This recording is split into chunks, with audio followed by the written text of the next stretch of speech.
آپ کہتے ہیں نا ہم نمازی ہمیں آتا ہے سب کچھ، ایک دفعہ سنائیں کسی قاری صاحب، اچھے قاری صاحب، سینکڑوں تو آپ کی تلفظ کی غلطیاں ہوں، تجوید پڑھی نہیں ہوتی ہم نے، نماز میں الٹا سیدھا پڑھ رہے ہوتے، ربی جعلنی، او بھائی ربی جعلنی ہے، جعلنی کہاں سے آگے؟ جیم پہ تو فتح ہی نہیں، آپ نے جیم ساکن ہے، ربی جعلنی، سبحانک اللہم، کلہ نہیں ہے، سبحانک اللہم، تھوڑا اٹھانا ہوتا ہے تاکہ الف مدہ پورا بنے، کھڑا زبر ہے، الف مدہ کے برابر کھینچنا ہے اس کو، دو حرکات کے برابر، سبحانک اللہم، وَتَّبَارَكَ اسْمُكَ، وَتَّبَارَكَ، او بھائی وقتہ نہیں ہے، وَتَبَارَكَ اسْمُكَ، التحیات، او بھائی التحیات نہیں ہے، التحیات ہے، سبحان رب العالی، سبحان رب العظیم، نا بھائی یہ نہیں ہے، سبحان ربی العظیم، سبحان ربی الاعلی، یہ ہے۔ آپ سنائیے، میں نے تعلیم بالغان کا مدرسہ بہت پڑھایا ہے،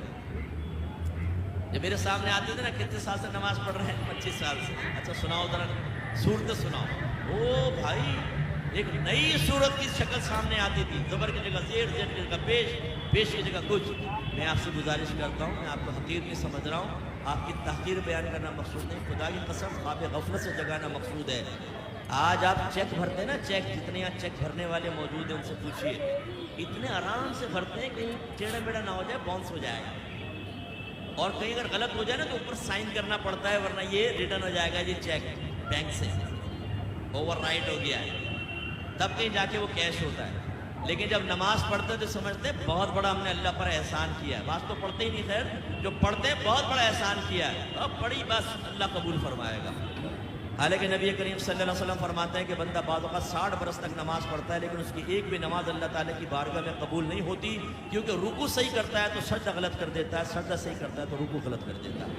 ایک روایت میں فرمایا بعض نمازی ایسے ہیں کہ مسجد کے دروازے سے باہر نہیں نکلنے پاتے کہ ان کی نماز پرانے کپڑے کی طرح لپیٹ کے اس کے منہ پہ مار دی جاتی ہے۔ ایک روایت میں فرمایا جب نمازی بعض اوقات نماز ختم کرتا ہے تو نماز اس سے یہ کہتی ہے اللہ تجھے ایسا ہی برباد کر دے جیسا تو نے مجھے برباد کیا۔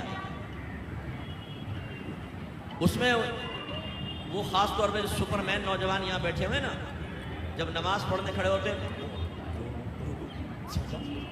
دم سیدھے کھڑے ہو گئے، ابھی ہماری الحمد آدھی بھی نہیں ہوتی، 2 رکعتیں ختم کر لیتے، اور جب سلام پھیرا گلٹی باہر، او بھائی تو یہ تو ایکسپریس ٹرین بنا ہوا ہے، بلٹ ٹرین، اتنا فائدہ کیا ہوا نماز پڑھنے کا؟ یعنی سر سے بوجھ اتار رہے ہو۔ آپ نے دیکھا جمعے کی نماز کے بعد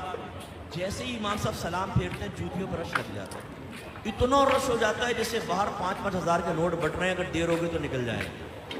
جوتیاں ڈھونڈنے میں 15 منٹ وہاں لگا دیں گے، مسجد میں نہیں بیٹھیں گے، نہ سنن پڑھیں گے نہ نوافل پڑھیں گے آگے کی،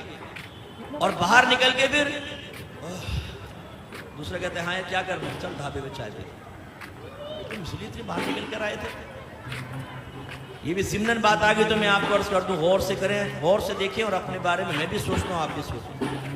نبی کریم صلی اللہ علیہ وسلم فرماتے ہیں کہ مسجد کی اور مومن کی مثال ایسی ہے جیسے مچھلی اور دریا، کہ اگر مچھلی کو دریا سے باہر نکالیں تو وہ اس وقت تک چین سے نہیں بیٹھتی جب تک دوبارہ دریا میں نہ آ جائے، اور منافق کی اور مسجد کی مثال ایسی ہے جیسے پرندہ اور پنجرہ، کہ اگر پرندے کو پنجرے میں بند کر دیں تو وہ پھڑپھڑاتا رہتا ہے کہ دروازہ کھلے اور میں اڑ جاؤں، اور جیسے کھولتے ہیں اڑ جاتا ہے۔ اپنے بارے میں ہم سب کو غور کرنا چاہیے، ہم میں مومنانہ صفت ہے یا منافقانہ صفت ہے؟ امام صاحب سلام پھیرتے ہیں دعا بھی نہیں مانگتے، یہ بس امام صاحب نے سلام پھیرا فوراً اٹھ کے باہر، جوتی لے کے باہر، کرنا کیا ہے؟ دوستوں کے ساتھ بیٹھ کے گندی لڑکیوں کی باتیں کرنی۔